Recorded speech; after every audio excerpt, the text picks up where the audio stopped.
শিগগিরই ইসরায়েলে হামলা চালাতে পারে ইরান, এমন আশঙ্কার কথা জানিয়েছেন মার্কিন প্রেসিডেন্ট জো বাইডেন। মার্কিন কর্মকর্তাদের বরাত দিয়ে সিবিএস নিউজ জানিয়েছে, যুক্তরাষ্ট্রের ধারণা যে কোনো সময় হতে পারে এই হামলা।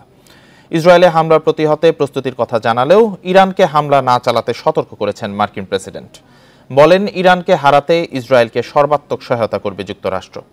এদিকে ইরান ও ইসরায়েলের চলমান উত্তেজনার জেরে নাগরিকদের উপর ইরান, ইসরায়েল, লেবানন ও ফিলিস্তিনে ভ্রমণ সতর্কতা জারি করেছে ভারত, রাশিয়া, যুক্তরাজ্য, যুক্তরাষ্ট্র, ফ্রান্স ও পোল্যান্ড। শুক্রবার এক প্রতিবেদনে এ তথ্য জানিয়েছে আল জাজিরা।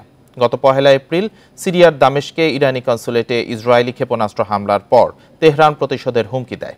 দুই পক্ষের এই উত্তেজনায় গোটা মধ্যপ্রাচ্যে অস্থিতিশীলতা ছড়ানোর শঙ্কা দেখা দিয়েছে।